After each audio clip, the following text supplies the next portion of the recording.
Amém, queridos irmãos, chegamos à sexta-feira, primeira semana de uma nova série do Alimento Diário, intitulada Palavra, Vida e Edificação, parte 2, cujo primeiro volume desta nova série, o título é Você está disposto a mudar de vida? O título da primeira semana, A Festa dos Tabernáculos. E o título da sexta-feira, Que tipo de pessoa você é? O versículo, na verdade, os versículos, João 6, 63 e 64. O Espírito é o que vivifica, a carne para nada aproveita. As palavras que eu vos tenho dito são Espírito e são vida.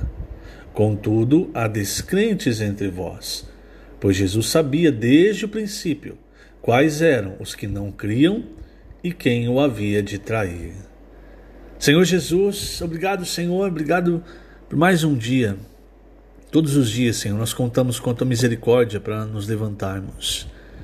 Contamos com a Tua misericórdia para andarmos, para vivermos. E também, Senhor, contamos com a Tua graça. A Tua graça nos basta. O poder se aperfeiçoa na fraqueza, Senhor. Nós somos fracos, frágeis, mortais. Por isso, invocamos o Teu nome, pois somos fracos.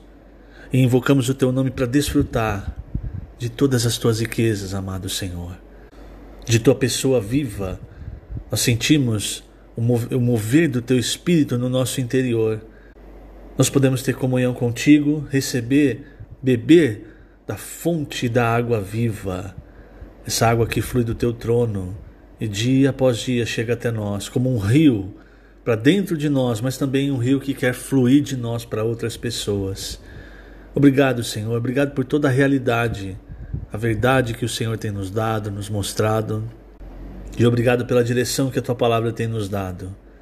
Essa direção, Senhor, tem nos feito cada vez mais amar a Tua palavra, amar a Tua pessoa, amar a Tua presença, deixar as nossas coisas desse mundo de lado e cada vez mais nos consagrarmos a Ti. Obrigado, Senhor. Tudo vem de Ti, tudo é para Ti. Jesus é o nosso Senhor. Muito bem, queridos irmãos, que tipo de pessoa você é? Então, aqui no Alimento Diário dessa sexta-feira, olhando para o trecho de João 6, ali principalmente a parte final, nós vemos 5 tipos de pessoas. O primeiro tipo de pessoa, você vê a liderança judaica. A liderança judaica, irmãos, ela gozava de muitos privilégios. Ela que deveria tomar a frente em adorar ao Senhor, em reconhecer o Senhor Jesus como Messias, principalmente vendo o que o Senhor estava fazendo, vendo a palavra que Ele estava falando. Mas nós vemos, irmãos, que ao invés disso, a liderança judaica, por várias vezes, tramou contra a vida do Senhor, até que eles conseguiram crucificar o Senhor. Lógico, nós sabemos que o Senhor, na verdade, não foi crucificado, Ele tomou a cruz. Mas a liderança judaica tomou a frente nisso, para colocar o Senhor Jesus na cruz.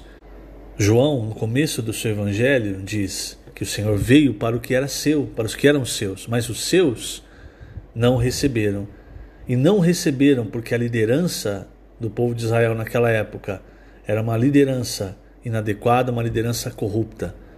Hoje, irmãos, é importante que a liderança do povo de Deus tenha um coração puro para ajudar a conduzir o povo de Deus no caminho de Deus. Veja, eu vou ler nessa parte, a página 15, o segundo parágrafo, olha só. Essa atitude dos líderes judeus é chocante. Qual atitude? De querer matar o Senhor, de ir sempre contra o Senhor. Eles eram as autoridades do povo escolhido por Deus e Jesus foi enviado primeiramente para eles, mas a estrutura religiosa os tinha cegado. A liderança dos judeus reagiu assim porque se sentiu ameaçada de perder os muitos privilégios que o poder lhe proporcionava. Hoje também, quem desfruta das benesses do poder humano terá dificuldade em aceitar algo novo. Tal pessoa não estará preparada para receber o Senhor em sua segunda vinda. A posição de destaque e o respeito dos irmãos na igreja são um teste para os líderes. Se você é líder, cuidado para não ser reprovado nesse quesito. Assim, os líderes judeus constituem o primeiro grupo. O segundo grupo, irmãos, é constituído pela parte do povo judeu que foi atrás do Senhor porque havia experimentado a multiplicação dos pães. Então, quando eles encontram o Senhor, eles pedem um sinal para o Senhor. Eles falam: os nossos pais comeram do pão que vinha do céu, como se dissessem: se você é o Messias, então tem que nos dar o pão que vem do céu. É aquela parte dos cristãos que busca a Deus só em proveito próprio, só para obter coisas materiais. Esse tipo de cristão é aquele que usa de chantagem, entre aspas, para com Deus. Então ele diz assim: se o Senhor não me der isso, ou então, eu estou passando por isso, então eu não vou, por exemplo, não vou mais reunir, eu não vou mais pregar o evangelho, ou eu não vou mais ler a Bíblia. Então é como se ele dissesse: o Senhor tem que me dar isso que eu quero, senão eu não vou mais buscar o Senhor. Veja, é uma chantagem espiritual, irmãos. Isso não funciona, mas isso mostra que tipo de pessoa nós ainda somos, se nós estamos nessa linha. O terceiro tipo de pessoa que o capítulo 6, a parte final do capítulo 6 de João nos mostra, eles eram discípulos do Senhor, quer dizer, eles seguiam o Senhor. Não é mais a liderança judaica, não eram judeus que estavam seguindo o Senhor porque queriam se alimentar do pão, queriam aproveitar os milagres do Senhor, não. Eles eram discípulos do Senhor.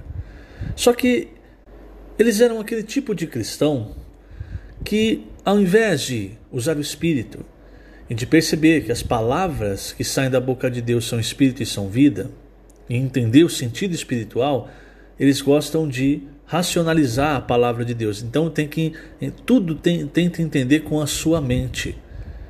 E aí o que aconteceu com eles? Quando eles ouviram o Senhor falando sobre algo espiritual, que era comer a sua carne e beber o seu sangue, eles não entenderam, acharam esse discurso do Senhor um discurso duro, um discurso pesado, e o versículo 66 de João 6 diz que, em vista disso, muitos dos seus discípulos o abandonaram e já não andavam com ele. Eu vou ler aqui na página 16, o primeiro parágrafo. Achei interessante para nós entendermos um pouco melhor esse terceiro tipo de pessoa. O terceiro grupo é formado pelos seguidores que acompanhavam o Senhor. Eles eram chamados de seus discípulos, mas estavam presos à maneira convencional da religião, condicionados às palavras tradicionais.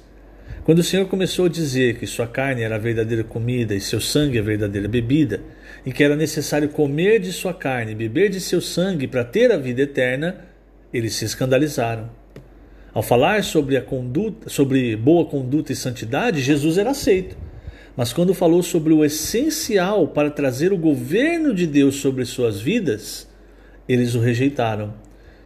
O versículo 60 diz: muitos dos seus discípulos, tendo ouvido tais palavras, disseram: duro é esse discurso, quem o pode ouvir? Recebamos as palavras do Senhor com simplicidade. Não é preciso filtrar a palavra de Deus toda vez que a ouvimos, submetendo-a a uma análise crítica. O caminho para nós é o da simplicidade. Agora, o quarto grupo, irmãos, é o grupo dos descrentes e traidores.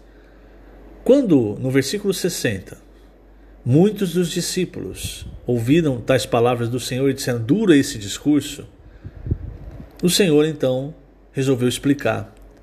Ele disse: o Espírito é o que vivifica, a carne para nada aproveita. Quer dizer, não adianta você comer a minha carne, eu estou falando em sentido espiritual. Aí ele diz, o Espírito é o que vivifica, a carne para nada aproveita. As palavras que eu vos tenho dito são Espírito e são vida. E aí ele diz assim: contudo, há descrentes entre vós. Pois Jesus sabia desde o princípio quais eram os que não criam e quem o havia de trair. Nós precisamos tomar cuidado, irmãos, porque assim como Satanás fez com Judas, transformando-o primeiro num descrente, depois num traidor, ele quer fazer a mesma coisa conosco. Uma coisa é, o terceiro grupo, eles entenderam errado, entenderam de maneira racional. Na verdade, eles não entenderam o que o Senhor dizia. Mas sempre há um grupo de descrentes, mesmo dentro dos crentes. Tomé, por exemplo, Tomé era um dos 12. Ele ouviu a pregação do Senhor tantas vezes, que ele haveria de morrer, ressuscitar, mas quando os discípulos disseram, olha, o Senhor ressuscitou, o que ele disse? Não, se eu não vê-lo, se eu não tocar nas suas feridas, não puser as minhas mãos, e aí eu não vou crer. E aí quando o Senhor aparece para ele, o que o Senhor diz? Bem-aventurado os que não viram e creram. Nesse ponto eu ainda quero ler página 16, segundo parágrafo. Veja só. O quarto grupo são aqueles que não dão ouvidos às palavras do enviado de Deus porque são descrentes. É o versículo 64 que nós lemos. Contudo, há descrentes entre vós, pois Jesus sabia desde o princípio quais eram os que não criam e quem o havia de trair.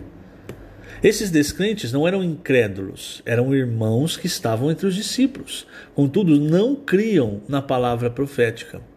Aqui, quem o havia de trair refere-se a Judas, que também era um dos 12 discípulos. Se tivesse abandonado Jesus naquele momento, ele seria apenas mais um descrente.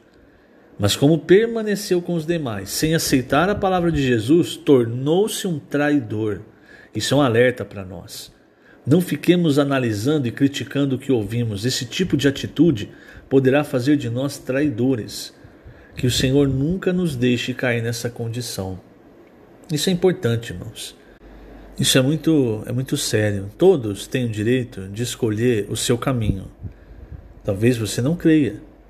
Então você tem o direito de escolher um outro caminho. Porque todos nós vamos passar pelo tribunal de Cristo. Agora, não seja como Judas, alguém que permaneceu para prejudicar, para trair. Por fim, ao quinto grupo. O quinto grupo, irmãos, são os que o pai concedeu ao filho. Versículo 65, o Senhor disse assim, e prosseguiu, por causa disso é que vos tenho dito, ninguém poderá vir a mim se pelo Pai não lhe for concedido. Então, aqui, nesse ponto, vários discípulos abandonaram o Senhor. E aí o Senhor perguntou para os 12, porventura quereis também vós outros retirar-vos? E aí Pedro, irmãos, ele se antecipou. E é esse tipo de pessoa, com esse coração, que nós devemos ser para com o Senhor. Senhor, para quem iremos? Tu tens as palavras da vida eterna, e nós temos crido e conhecido que Tu és o Santo de Deus. Esses, com esse coração, irmãos, de seguir o Senhor pela palavra, de receber as palavras da vida eterna, são esses que o Pai confiou ao Filho.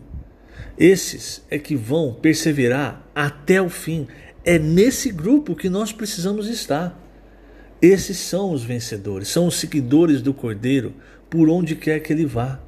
Não importa se a palavra que está sendo falada é dura, nós vamos seguir o Senhor, porque só Ele tem as palavras da vida eterna. A palavra profética não é a palavra de um homem, é a palavra que o Senhor dá para iluminar. Lembra, a palavra profética ela é como uma candeia que brilha em lugar escuro, tenebroso. É para brilhar, irmãos, para conduzir esses que o Pai deu para o Senhor, conduzi-los até o fim, até que eles sejam vencedores. Veja a diferença da fala de Pedro. Nós temos crido e conhecido que Tu és o Santo de Deus. Então, quando você é um descrente e vem a palavra profética, você nunca vai conseguir crer, porque o seu coração está errado. Mas se você busca o Senhor de coração, sem querer algum benefício, mas porque você ama o Senhor, é o resultado de que o Pai entregou você ao Filho. Esse versículo, né? Ninguém pode vir a mim se pelo Pai não lhe for concedido. Em João 17, versículo 12, quando o Senhor estava orando, ele disse algo parecido. Ele disse para o Pai guardá-los, né? Porque ele estava indo, ele ia morrer. E ele disse, quando eu estava com eles, guardava-os no Teu nome, que me deste, e protegi-os, e nenhum deles se perdeu, exceto o filho da perdição, para que se cumprisse a Escritura. E lógico, ele estava falando aqui exatamente desse grupo. Desse grupo, irmãos, ninguém se perdeu, exceto Judas. E o Senhor guardava-os no nome do Pai. E não é só aquele grupo. Durante toda a história da igreja, também houve aqueles que o Senhor guardou até o fim, aqueles que amavam a palavra de Deus, aqueles que criam e conheciam o Senhor, aqueles que recebiam a palavra de Deus com simplicidade e seguiam a direção que o Senhor dava. Foque nisso, irmãos. É nesse grupo que nós devemos estar, que nós devemos almejar estar. Senhor, para quem nós vamos? Só Tu tens as palavras da vida eterna. E quando a palavra vem, a palavra profética vem, e ela vem de Deus, aqueles que têm esse coração, eles reconhecem que não é um homem que está falando. Eles reconhecem que é a palavra de Deus. Por quê? Porque eles creram e eles conhecem o Senhor. Eles conhecem aquele a quem eles seguem. Então eles percebem, aqui é a palavra da vida eterna. Ela está mostrando o caminho para nós. Porque é um grupo que o Pai concedeu que fosse até o Filho. E o Filho vai guiar até o fim. Muitos, todos os cristãos vão estar na Nova Jerusalém, irmãos. Mas uma parte, a gente sabe, talvez a maior parte, vai ter que passar, no período do reino milenar, vai ter que passar pela disciplina, pelas trevas e ranger de dentes. Mas também nós sabemos pela Bíblia, vai ter um grupo, um pequenino rebanho, um grupo como a igreja em Filadélfia, que vai guardar aquilo que o Senhor deu e vai perseverar até o fim. Que não vai deixar ninguém tomar a sua coroa, que é fraco, frágil, sabe disso, mas confia no poder de Deus, guarda o nome do Senhor e a palavra e avança para fazer a vontade de Deus. É nesse grupo, irmãos, que nós precisamos estar. Que o Senhor te abençoe grandemente nesse dia. Lembrando, estamos colocando essas gravações no canal do YouTube da igreja em Ribeirão Preto. Jesus é o Senhor.